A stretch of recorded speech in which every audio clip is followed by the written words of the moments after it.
David, you are muted. Okay, folks, sorry about that little technical glitch to start the night. That's always a good start, isn't it? Anyway, first of all, warm welcome to everybody. Hopefully you'll enjoy this version of it with me actually with audio as opposed to me without audio.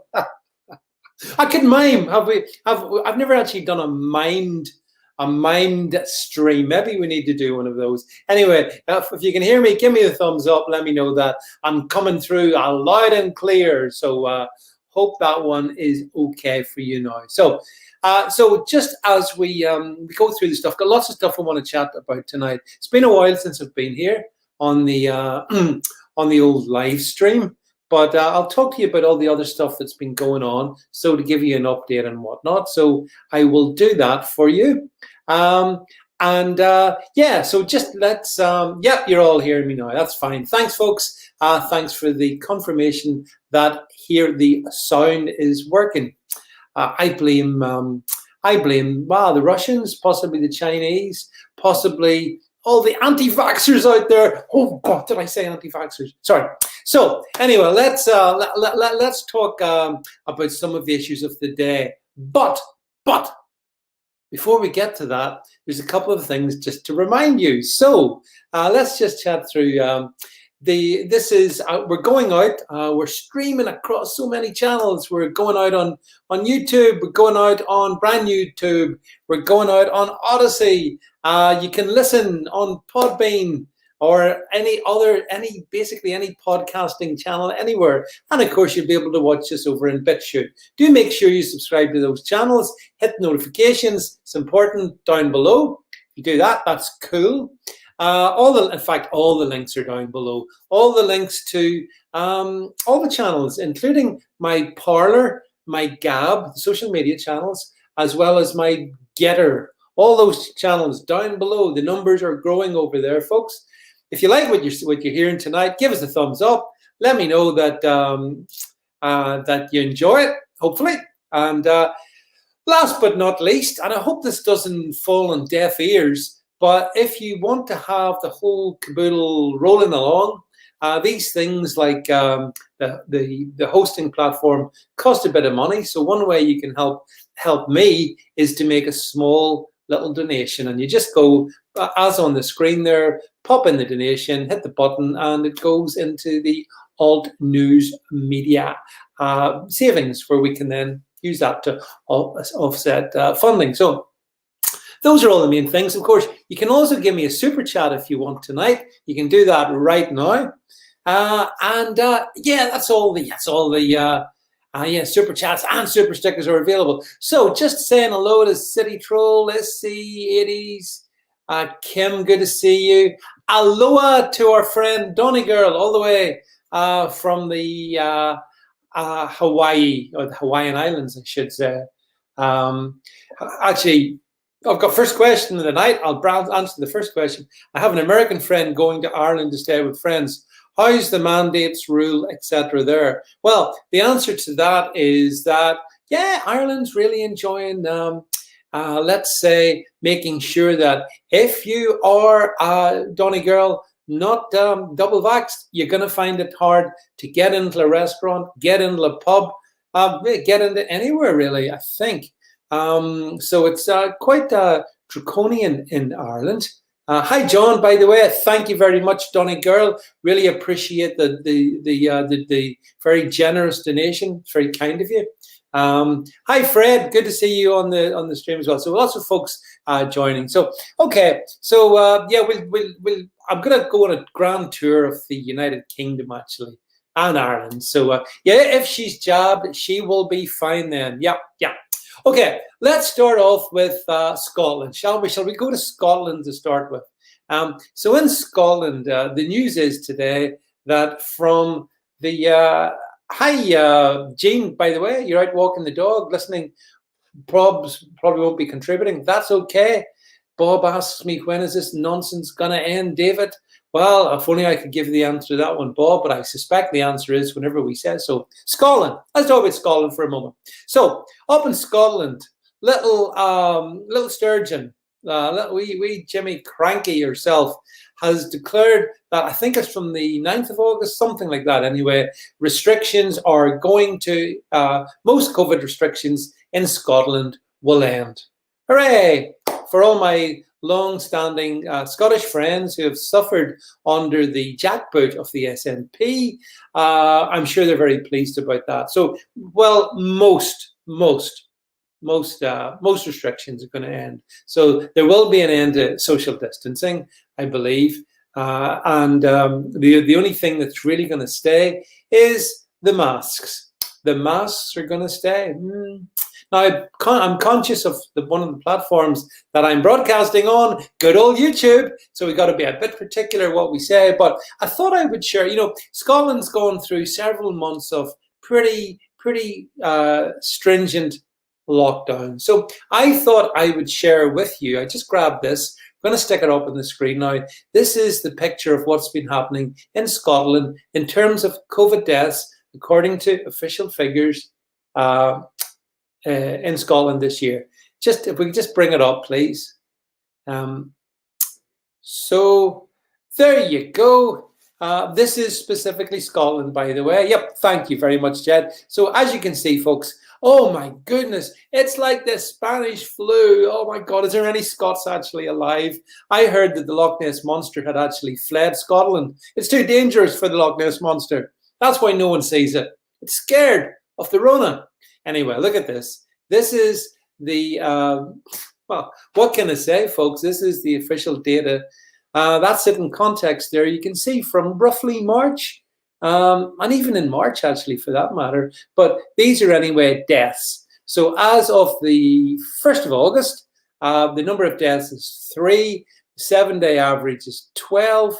If you go back through, July, June, May, you're averaging about naught. About naught. So as you can see, it was an awful situation. Oh, thank you very much, Jean, for your very kind super sticker. I appreciate that. It's very kind of you to help us out in this way. As you can see, Scotland was in a hell of a state. Nobody was dying. OMG! What more can I say? So this is it. These are the awkward facts that the mainstream media is never going to talk to you about. Bob Davies, over 5,000. Well, I'm not going to go there, Bob, because this is a YouTube I'm on along with the other free speech channels. So got to be a bit particular. But yeah, Bob, I agree. So here we have a scenario whereby average death rate has been running about naught for a couple of months up in Scotland, but Sturgeon still had them sort of restricted. Stay apart.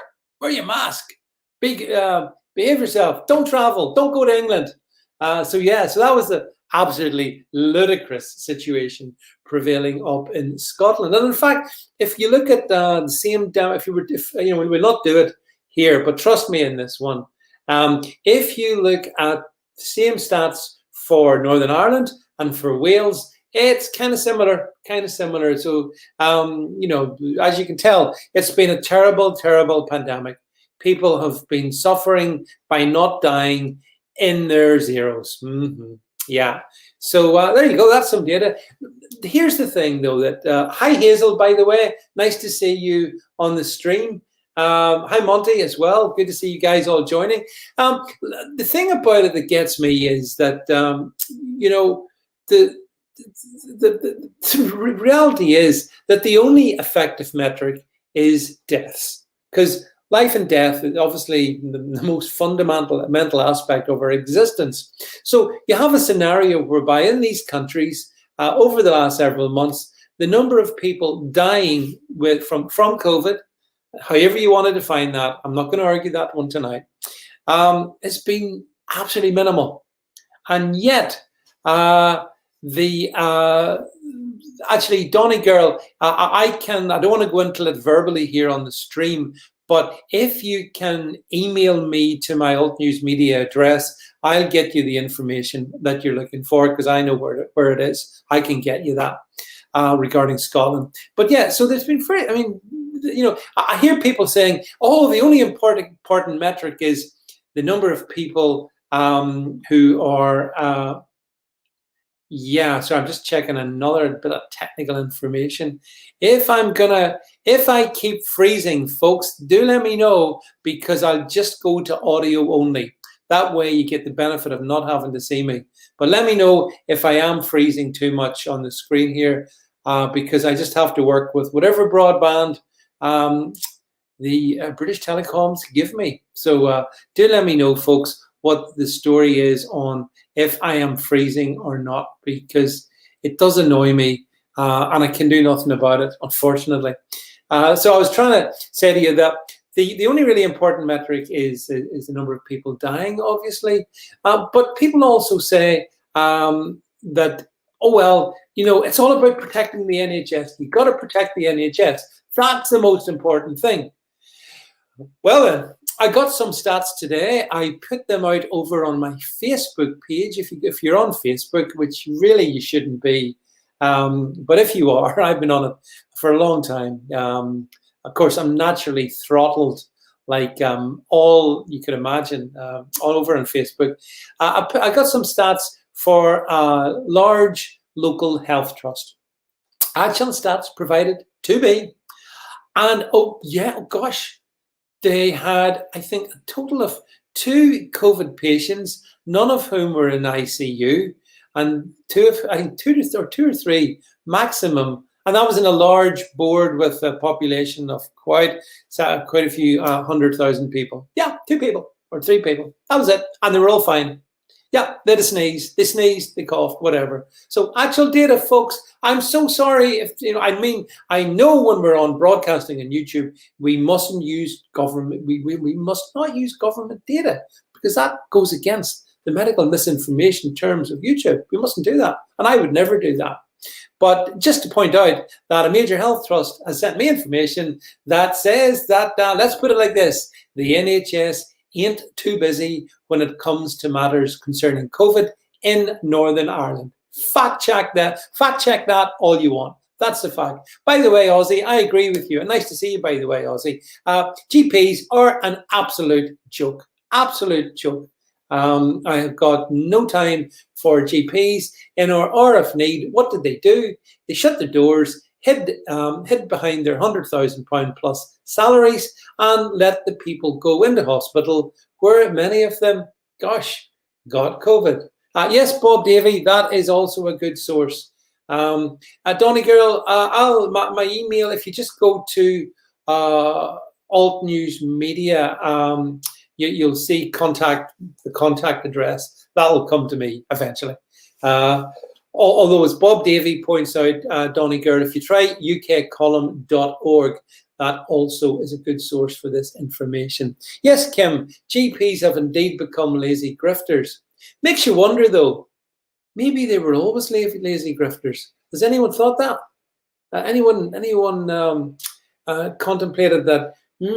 Maybe all the stuff that we are seeing in the past year and a half. Oh, there we go. Jed has helpfully brought up on screen the contact details. That's all you need to do. If you drop me a contact there, I will most definitely respond to you. So, okay, that's it. Right, so Scotland anyway, back to normal, but you're going to wear masks. Okay, let's zoom across the Atlantic, shall we?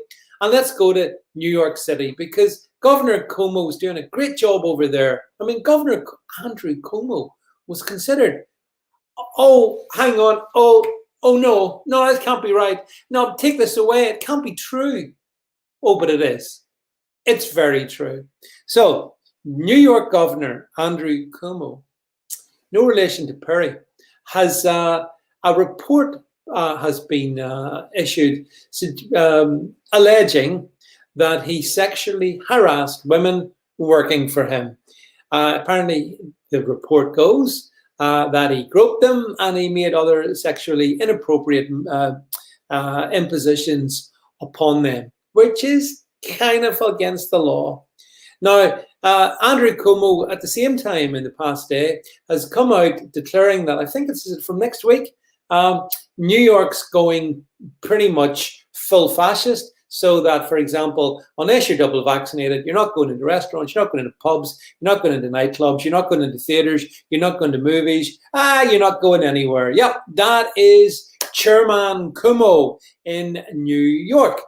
And I'm not sure how New Yorkers will respond to that. In a sense, because they vote for people like him, they deserve all that they get. But yes, Jeff Sperry, I can't believe it. Not him. I mean, Andrew Cuomo's a guy with a track record of doing good. For example, just think of all the good he did when he got all those elderly people and he threw them from the hospitals into the care homes. And then, they died in their thousands. That's right. Oh, yeah, I remember that. Yeah, do you remember that? Yeah. Oh, no, the media's forgotten about it. Never happened. Yeah, Donegal, Hawaii is a communist state. There's a lot of communism around. Let's be honest about it. I never realized that. It was pretty much all around us. Silly me. But certainly, anyway, in New York, Cuomo's got this latest scandal hitting him. Now, obviously, the likes of CNN, ABC, NSBC, these liberal broadcasters will immediately put their heads in the sand and not want to talk about it. Good evening, Chris Davis. Welcome to the stream, my friend. You're very nice to see you here. So, over in New York, we have the media are now going to probably circle around. They're going to circle around our friend Cuomo and not talk about these unfortunate allegations. But I mean, see, here's the thing. The allegations are made by different women, different ladies. And I'm sure you can find a link to it and go and look it up yourself. But see, I thought that the Democrats and Andrew Cuomo told us that we had to #believe women, #trust her. So, I mean, I do that. I totally believe all women. So if all these women are saying things with Andrew were a bit dodgy and he wasn't observing the necessary and strict legal proprieties in terms of the relationship between the governor and the people who work around him, then he needs to be put in court and made to answer some questions about it. But as someone else pointed out today, and I agree with him, we shouldn't let this sex scandal overpower the care home, the much bigger scandal that he presided over. And again, short memories and all that. This time last year, back in 2020, round about April, he was being hailed as a hero for the strong leadership, the strong Democrat leadership he'd given when it came to the COVID crisis, which resulted in the death of tens of thousands of elderly people. But still, it was great leadership up until the point that they started dying. Yes, actually, Kim, you're right. Cuomo did get on the believe women bandwagon. And now, a bit like Biden, actually, and Harris for that matter, because as you know, there were allegations made against Joe Biden, serious sexual allegations, which have been completely ignored, except that, Kamala Harris said, she probably believed the person who made them. But then she became vice president, and then, not so much. She didn't really believe her. I mean, it's sickening, isn't it? The hypocrisy that goes on within politics is something else. Oh, by the way, Chris, thank you very much for the daily podcast. 5 to 8 minutes, that's what they are, folks. Do hope you're tuning into my podcast channel. You're going to get about 4 a day, maybe on a good day, 5 a day. And they're short little bite-sized. Somebody said you do bite-sized podcast, and I like that rather than long, rambling podcasts. Maybe you think I ramble anyway, but for 5 minutes, you're going to have 5 minutes pretty much on topic, on different topics. Boom, boom, boom, boom, boom, boom. I do appreciate that. And I do hope everybody who's watching this will go to the link on screen, subscribe, hit the subscribe. It's all free. It doesn't cost anything, but you get a little 5-minute snippets from me during the day, which you can listen to while you're going about whatever it is that you're doing, or when you're driving or whatever. So yes, Bob, I'm aware of that particular scandal. Yes, I'm only too aware of it. You know, it's funny how many years ago, a politician that I used to like told me that truth has the unfortunate habit of, rather like weeds coming up through concrete, you may try to keep the weeds down, but they kind of make their way up, you know? And that's kind of what we're seeing. We're 1.5 years into this whole malarkey, this whole shenanigans, shall we call it? And the truth is emerging in all kinds of disturbing ways. Now, I wanted to move. So I'm going to watch what's happening in the big rotten apple with some interest. I wonder, will, oh yeah, of course, apart from my own podcast channel, you should join me and my friend Alana Mercer on our Hard Truth podcast. And I believe the link for that is also in the description down below. So Alana and I discuss, let's say, transatlantic issues, which we try to put our own spin on. Alana's a great person. You should subscribe to Alana's Twitter. She's on Twitter, unlike me, and Facebook. No, she's not on Facebook. I think she's banned from Facebook. She's on Twitter and on Parler and on Gab. Give her a follow, please. Let's support each other. So what else have we? Oh, Monty's coming up with breaking news from Monty here. The Premier League have come out saying players from all 20 clubs will continue to take the knee. Hey, that's good to know. Monty takes mental note. Do not watch Premier League crap in the next season. Sorry. Hi, Vicky. Good to see you, my friend Vicky Dilcock. Good to see you on the stream as well. Yeah, so the Premier League, they're going to keep taking the knee. They're going to take bowing down. Oh, quick one before we get on to the next topic. Thoughts on the Olympics, the current Olympics, the wokest Olympics ever. What do you think of the Olympics then? I got to say, my favorite bit of the Olympics so far was the American ladies soccer team being beaten and knocked out by, I think it was it Denmark? I think it was Denmark that did it. Yeah, I enjoyed that. Although, I mean, I know there was a couple of Patriots playing on the women's American ladies team, but most of them, including the captain, our friend, what is it, Rafaho, whatever she's called, this is interesting news here. God, we're bringing you breaking news. Here's another. Chris Davis tells me, Cranky just announced, wow. What can I say, Chris? What can I say? Donny Girl's not watching. Canada. Thank you, Donny Girl. It was Canada. Oh, Canada that beat the States. That's been so enjoyable watching some of these wokey athletic athletes. Meeting Mason Rapinoe. She's the one with the Captain Marvel purple hair, hasn't she? She's that one. Yeah. It was funny to watch her getting absolutely walloped. So that I think they're in the playoff for the silver or bronze medal, but they're not getting the gold. So just generally speaking, America seems to have sent a lot of athletes to Japan who don't like America. So I'm not sure how Americans feel about that. But I'm just enjoying the defeat.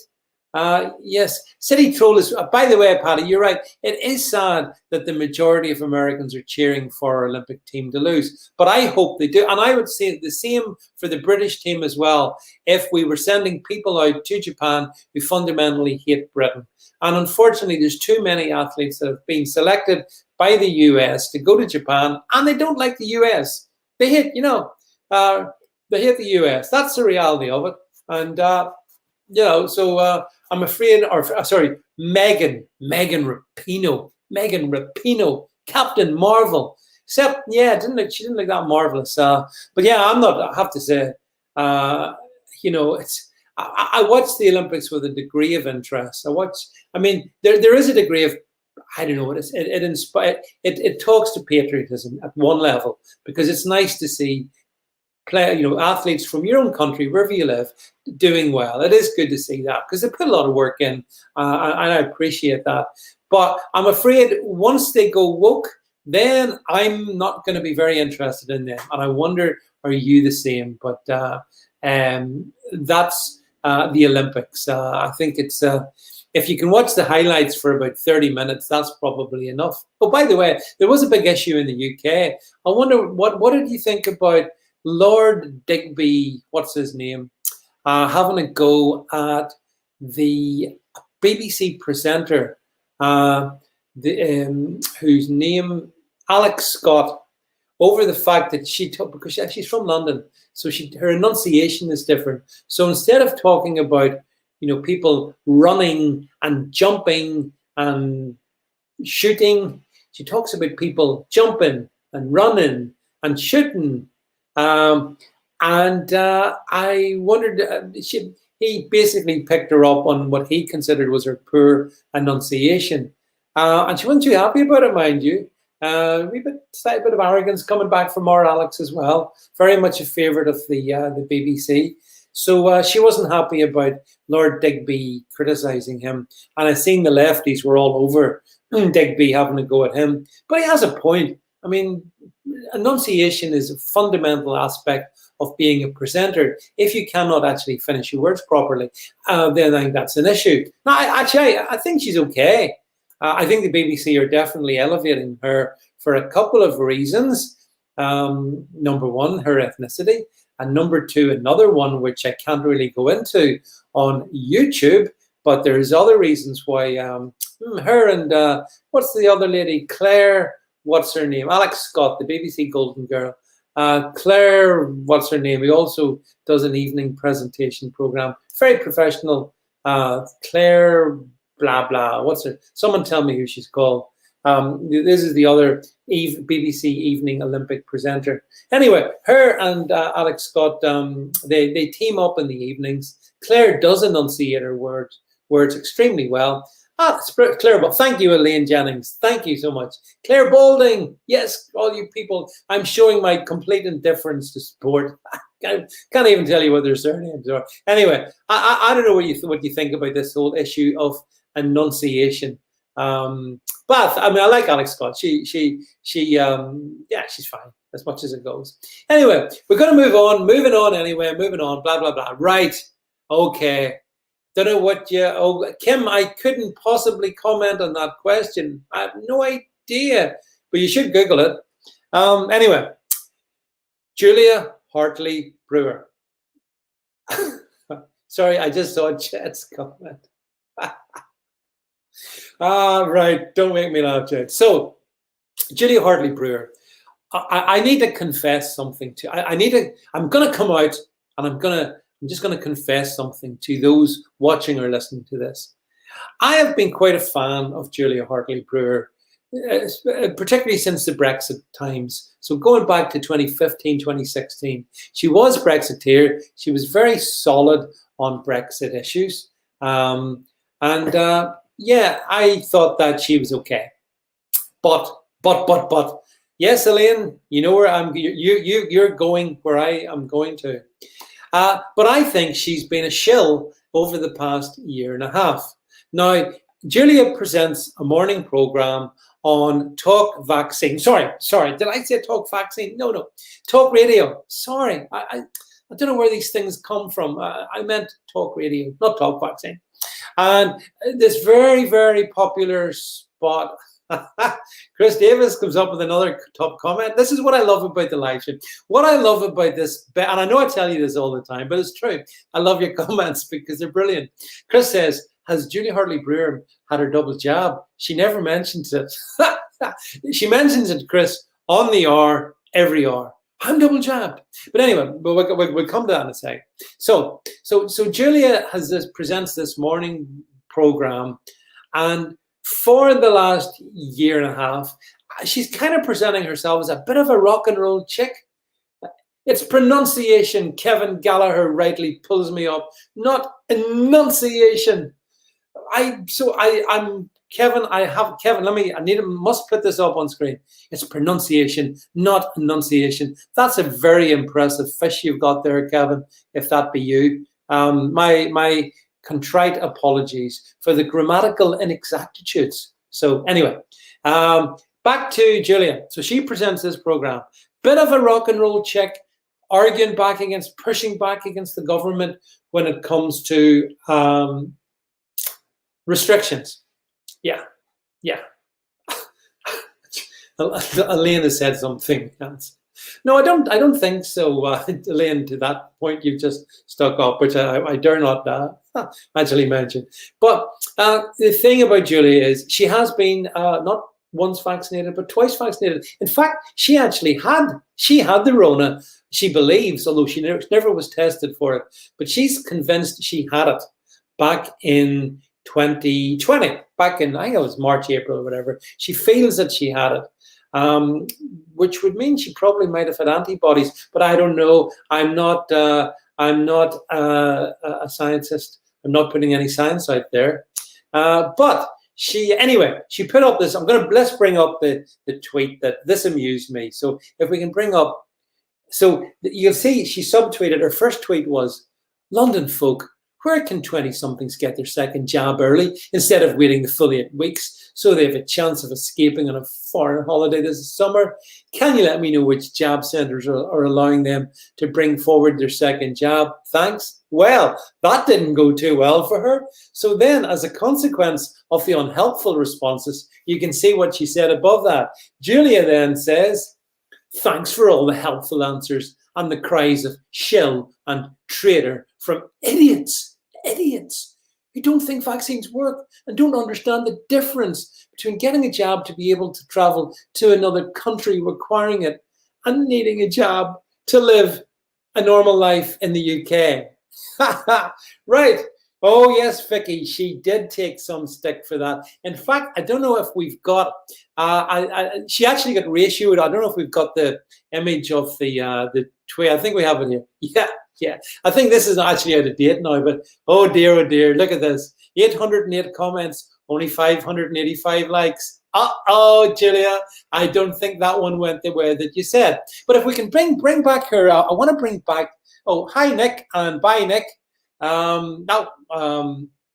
Yeah, she was tested for antibodies, was she? Right. So here's the thing I wanted to talk about, bearing in mind the platform we're talking about, and we are broadcasting.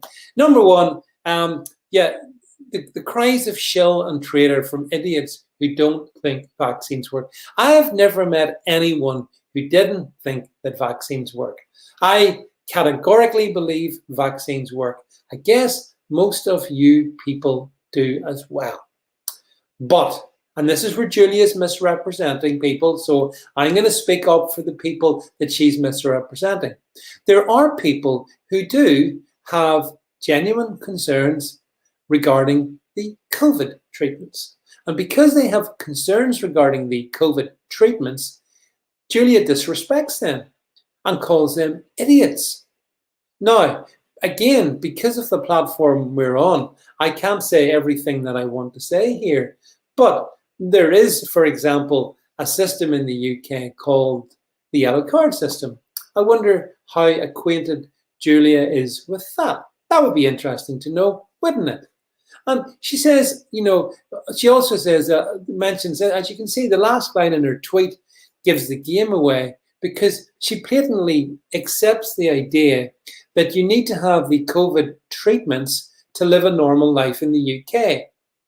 But here's the thing, Julia Hartley Brewer, and this is why I've called you out over on my my first podcast of the day. Hope you listen to it. On my podcast, by the way, I can say what I want. Julia Hartley Brewer, I believe, is misrepresenting what many people's genuine concerns, and treating them with disrespect. And whether one is pro the COVID treatments or opposed to the COVID treatments, surely human beings deserve respect. And if you think that you can only go about a normal life in the UK, which she has stated in that tweet that she believes that, then I've got an issue with that. And I don't know if you do or not, but in fact, I've got a major issue about that, because is she suggesting, therefore, that normality can only be equated with taking the COVID treatments? And Elaine Jennings is right. I'm going to bring her comment up. It's a very good comment you make, Elaine. What about freedom of choice? Julia Hartley Brewer thinks we must do what the government mandates. Well, you see, this actually brings me to a point that I've made repeatedly. It's the issue I've got with GB News. It's the issue I've got with Talk Radio, Talk Vaccine. These broadcasters are Ofcom regulated. Ofcom gives them a license which they need to be able to broadcast. Okay, that's how they work.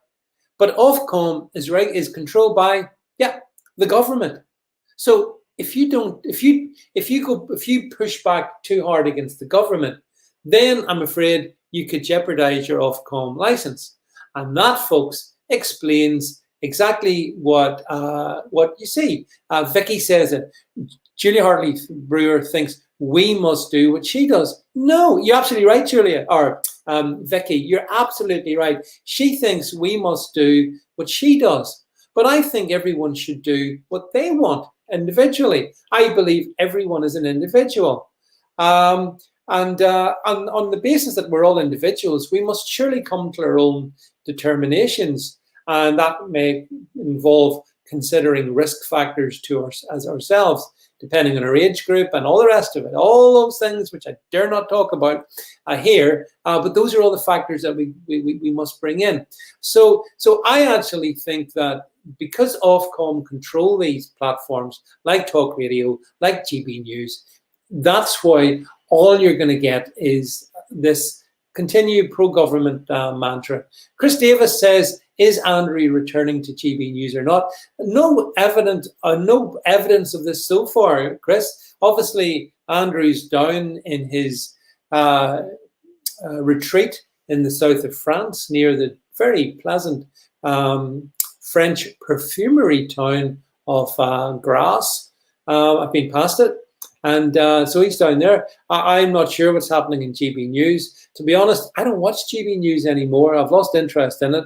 I know that Neil Oliver made a really good speech. Neil Oliver is one of the few things worth paying attention to from GB News. But as I say, it's Ofcom regulated. So can you really trust it?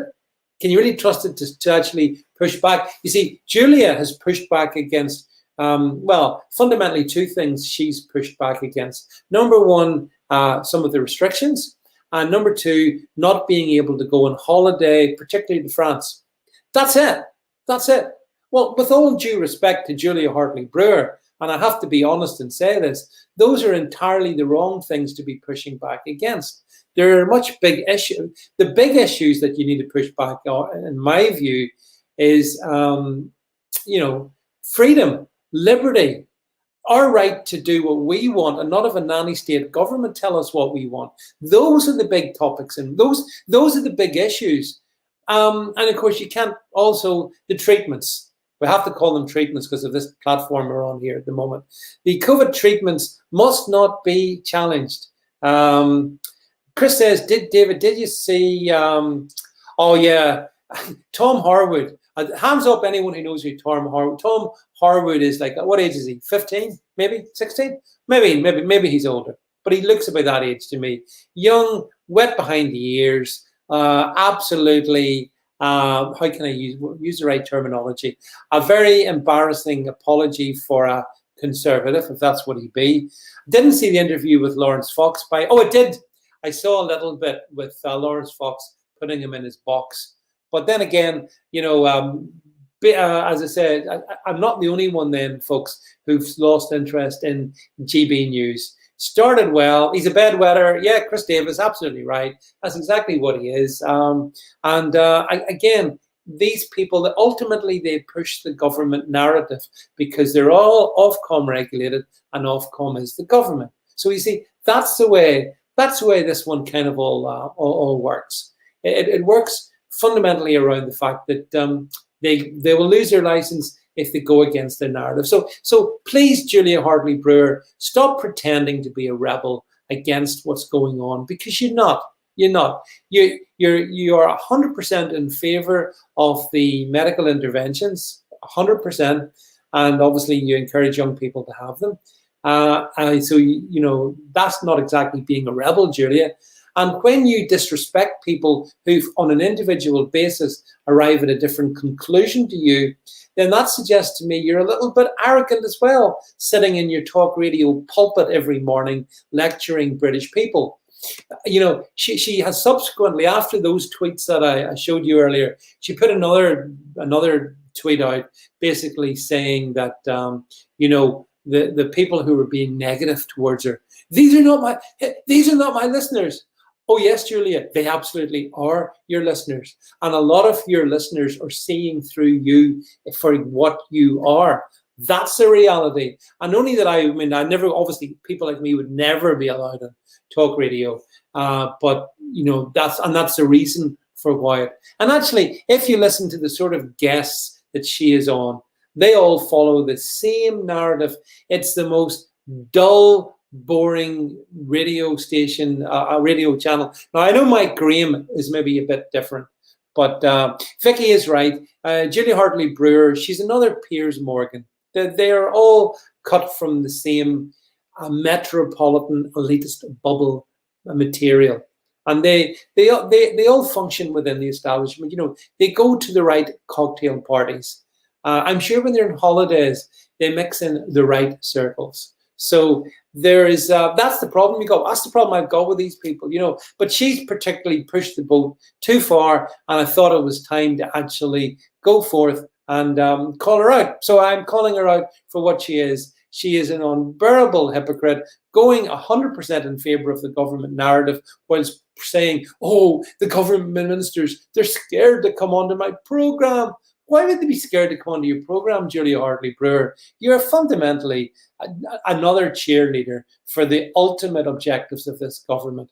And we know what the ultimate objectives of this government are, and that is to give the treatment to as many people as is possible. That's the primary focus. That's the objectives of this government. So, so that being said, you know, that's where we are with Julia. So I'm glad. I don't see too many people trying to defend her. So I think from that potentially you may agree with me in this one here.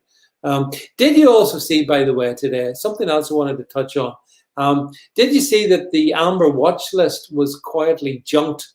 Did you see that? So this was the lunatic notion the government, Boris, had come up with over the last week to create that new category for countries in which they go into Amber Watch, which means that if you go there, they could, within a day or two's notice, go to red. And what that would mean, if you were still stuck in those countries and you had to come back to the UK, you would have to then isolate in a government hotel for 10 days at a cost of 1,750 quid per person. Now, this was government, this was the government, this was the ways, this was the plan. And then, of course, all the pushback against it. Even apparently Rishi himself, he who would be Prime Minister, Rishi Sunak, he came out and he happened is there was a panic in Downing Street, and then they've come out this morning. They obviously spoke to their pals in the Daily Telegraph, and the Daily Telegraph ran the story, Boris saves the summer by intervening in the Amber Watch plan. So, like, this is amazing stuff. This is how corrupt the media is. So, yes, Darren, I agree with you, by the way. I agree with your comment regarding Julia Hartley Brewer. And I'm glad that I'm not alone in my thoughts regarding Julia. Boris comes up with this harebrained, hateful idea, which could never have worked, by the way, for one simple reason. They were considering putting Spain, apparently, on the Amber Watch list. But Spain, there are millions of Brits go to Spain, you know, on a weekly basis at the moment. I'm sure that's where they all want to go, as long as they've all had their double vax, naturally. So not for me. But anyway, there's not enough hotel space in the UK to quarantine these people if they put them into red. So it couldn't have happened. It was never going to happen. Somebody, actually, I did hear somebody on Legacy Media Michael Gove's gone very quiet. Wonder why that is. He went quiet. Oddly enough, Chris Davis, Michael Gove went strangely quiet after it was announced that his marriage to what's her name? His wife is ending. Westminster Wag, I think her Twitter handle is. Sarah Vine, who I quite like Sarah Vine, actually, in some ways. But he went very quiet after that announcement. I have no idea why. Go back to what I was saying there. The whole issue of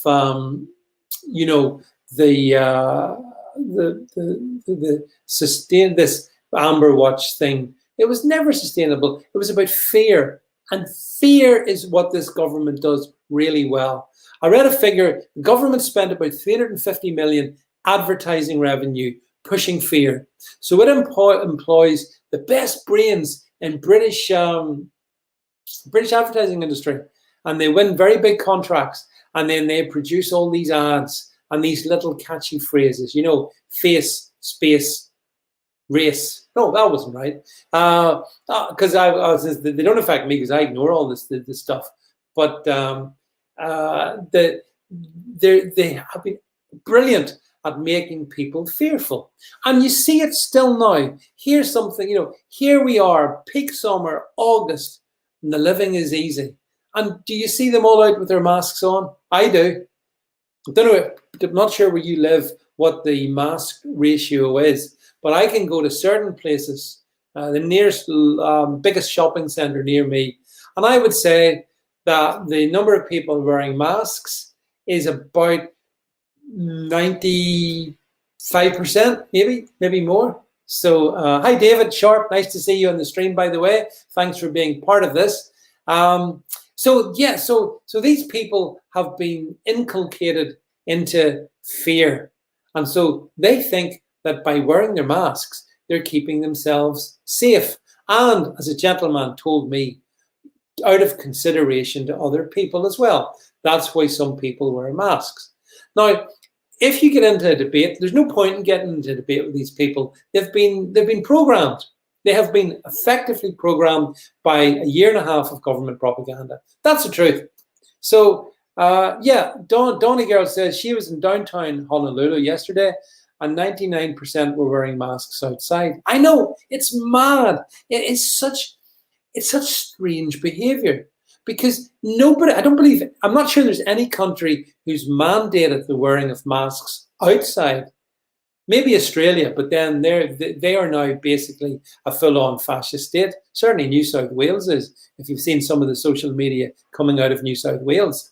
But yeah, I see them, Donny Girl, as well. I see them walking around here. I see them in their cars. It always amazes me. People on their own, in their cars, with a mask on.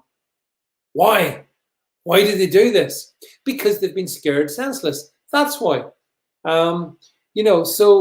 Woody says only about 30% wearing masks here. Hey, Woody, that's good news. If you could let me know where you are roughly, that would be encouraging because obviously, we all know that the masks have there's little scientific evidence to support them doing any good. There is scientific evidence to support that they can provide adverse reactions in some people. This is the masks, by the way. So the masks are, they maybe give people comfort. But then, did you see there was a huge, a really big test that they did in major British railway stations? Did you see that one? Where Milton Keynes. Woody says Milton Keynes is a place to be. Only 30% bedwetters in Milton Keynes. Well done, Milton Keynes. In Blackburn and Accrington, it's 50-50.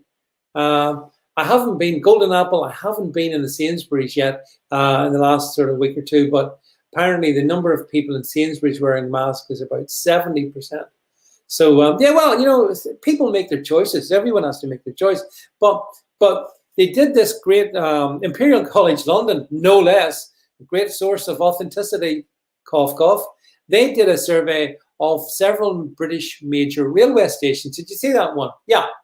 And they, Vicky says in Wales, Nutty Drakeford still states masks. And also in Northern Ireland as well, Vicky. Snap, we have the same nightmare problem of these low-grade, low-IQ regional politicians who just like the power, just wear a mask, shut up, wear a mask.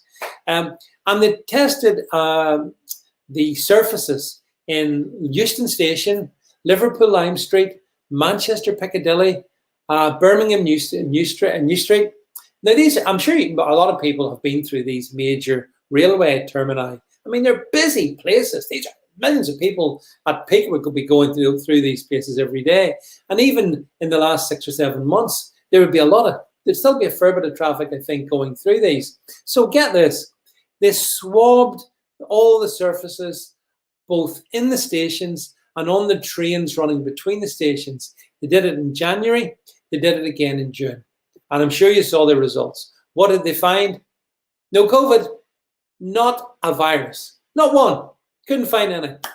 So, you see the people who are wearing the masks, going through those termini to keep themselves safe. What are they trying to keep themselves safe from? Because the Imperial College London has done the swabs, they've done the science, and the science says, well, there's no COVID there. Which makes me ask another obvious question. Where might COVID be then, if it's not at major termini, where you get the mixing of so many people? So it is strange, some of the aberrant behavior coming from regional assemblies. They, in some regards, they make Boris look good because he seemed to be almost dynamic and freedom-loving, even though he's the exact opposite compared to the Welsh administration, the Northern Irish administration, and the Scottish administration. As Chris says, Scotland opens up on Monday, but masks are still mandatory in all shops and public transport. Why? Why are they still mandatory? Why is this? Because they're not mandatory in England. So if they're not mandatory in England, and it's the same virus, what does Cranky think is going to happen in Scotland that wouldn't happen on the other side of the Scottish border? I love science, so let's discuss the science of this. Is the virus different? Nope. Does it behave the same? Yep. Is the transmission mechanisms the same? Yep. So if that's the case, why on earth would Cranky determine in Scotland you still got to wear masks? Whereas Boris merely says, well, yeah, we'd like you to wear masks, but it's down to you, down to personal choice. And I think the legalities of it is that you don't. If you choose not to wear a mask in England, that is legal from the 19th of July. So we've got all these strange, anomalous things happening, not just, in the UK, but we've touched on New York earlier. So we see they're moving into what I would say Macron country. And one of the things that's cheered me enormously in the last few weeks, since 14th of July, Bastille Day, is the huge demonstrations in France against Macron's diktats. Did you see those? Massive crowds heaving their way through the streets of Paris and along the promenade in Nice, right across France. People rising up and saying, no. And you see, this is the thing I also touched on in the podcast, that it seems to me that the French value their liberté. They value it ever since the French Revolution. We know they rose up to get what they considered liberty. Now, the French Revolution, we could do a program on that in itself, but the French are rising up and they're pushing back against Macron. And in the States, we see that as well, certainly in the Republican states, like, for example, Florida is a good example. These people, and the Americans, they had a revolution as well to get their freedom. The thing that bothers me about Britain is the British people seem asleep. It's like, liberty and all that, freedom, it's fine, but I want to weaken Spain. I want to go to Spain, so I'm going to suspend critical reasoning, and I'm going to wear a mask, even though I don't really understand what it does for me. I'm going to do all these things, and that seemed to be the British mindset. Vicky, you're right. France equals spectacular. The French people absolutely inspire me. Do remember, by the way, I do put stuff up here on YouTube still. So if you're watching me on YouTube, like and subscribe. Please hit the button if you don't already. If you're watching this on brand YouTube on Odyssey, do the same. Hit the like and subscribe so that you get content as and when I push it out here. But yeah, so it's good to see in certain countries. And did you see the brutality of the German police, by the way, in Berlin? Did you see that? Sort of certain memories there of really vicious police forces in Germany. Yeah, history tells us that the Germans kind of enjoy a bit of, can we call it, very robust policing. But anyway, even the German people seem to have had enough, or some of them anyway. And I see Italy now. I understand that in the Veneto region of Italy, they are following Macron in terms of this instigation of the Well, look, folks, all of you folks, you've had your opportunity to take your COVID treatments. If you haven't taken them, then you're going to have to be a little bit isolated from the rest of society. And I don't doubt that's coming in the UK. And I don't doubt the likes of Julia Hartley Brewer will say, well, you had your chance. Like me, you could have been, you could have had the treatment once, twice, three, half a dozen times in each arm, and every leg, and every other pokeable part of your body. And you didn't. So listen, can you really blame the government? Yeah, I do actually, Julie Hartley Brewer. I completely blame the government. I completely, Vicky says, sadly, David, we have no strong opposition. The smaller parties need to rid their hubris and join. Absolutely right. Yep, absolutely. The problem we have, Vicky, in the UK is that the issue is that the first past the post system legislates horribly against smaller parties having any significant impact. Chris Davis is right. Australia basically is under martial law, and actually, Chris, you're right. The take up of the jab in Australia, it's really low. Yeah, but it's single digits, I think, despite all the all the hectoring of the Australians. So it's good to see the Australians in themselves trying to fight back, but the policing in Australia, like the policing in Germany, is shocking. So there is that. But Donny Girl says, I thought segregation was a dirty word. It's coming back. It absolutely is, Donny Girl. The people who choose not to go with the narrative will be one by one removed from mainstream social media. They will be isolated. They will have their careers ruined. That's the world we're going into. I'm sorry to say that. I'm sorry to depress you, but that's what's going to happen. And those people will be ostracized, and they are already being set up as, well, they just don't care. You don't care about your fellow citizen if you don't take the COVID treatments. Well, no, that's not true in any regard. Number one, if you have chosen to take the treatments, well, then you're fine, aren't you? What are you whining about? What are you bitching about? You've had your once, twice shots, so so leave me alone. I'm quite prepared to take the risk if there be such a risk of you transmitting it to me. I'm happy to take that risk. I'm okay about that. I'm relaxed. But you're not relaxed, and you've had the treatment. How does that one work? I'm not sure. But anyway, listen, folks. Chris Davis says 3 booster jabs and a flu jab to be rolled out. Oh, this is the thing. I'll finish in this one. I put this out on. I think I put out on my Gab account, on my GETTR, and on my Parler account. I saw a picture of a sign, NHS sign, saying, flu season's coming, and so to protect the NHS, get your flu jab. And then, but this is the bit that absolutely stunned me. In this, it's actually a big like NHS poster thing, and they say, you can get the flu asymptomatically. You can pass it on asymptomatically. Really? I've done this before, but I'll finish in this one. Is there anyone on this stream who has had the flu but didn't know it? Anyone? Because I can tell you, during my life, I've had the flu a couple of times, and I absolutely knew I had the flu because Golden Apple says, yes, thanks, Golden Apple. I saw my picture on the NHS banner on Gab. So here's the scary thing. It looks to me that they're setting to treat the flu in the same way as they're treating COVID. That means the masks. It means the jabs. It's the same thing. They're trying, in terms of how they are proposing this NHS ad, it's the same asymptomatic spread as well.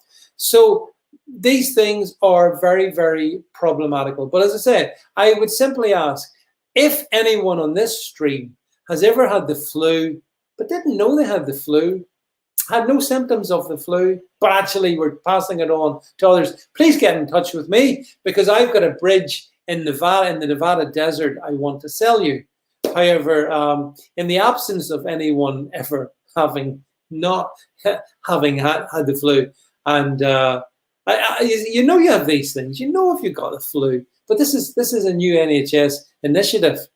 Another reason why the NHS is one of the most cruel and wicked organisations in the world. Can I just put that on record? My absolute contempt for the NHS? Yeah, you're allowed to say that. You're allowed to criticise the national religion of the UK, which has been turned into by manipulative, coercive politicians. Donny Girl says, yes, I definitely knew I had the flu. Of course you knew you had the flu, Donny Girl. I had it about, I don't know, 3 or 4 years ago, and I absolutely knew I had it.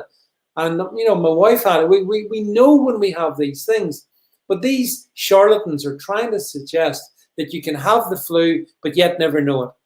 Now, you know, at some level, in the very early stages, that, of course, may be possible, I suppose. But then you would know it.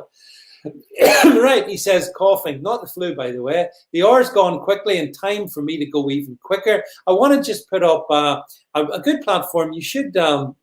I just put up, if we can bring it up on screen. It's another one of my websites, which my producer, Jed, and City Troll have done a lot of work on. It's a Tangled Web, www.atangleweb.org. You can get it over there. And you can see loads of content. It's absolutely rich in content, some great stuff. It's got some great videos, including the Neil Oliver one I was talking about. All my podcasts are over there if you want to just go and click and listen to them. My podcasts with Alana Mercer, they're all over there. So if you want to hop over to a Tangled Web, then you should do that, bookmark it, and please, as City Troll says, he and Jed have done a great job. Do support the conversation over there.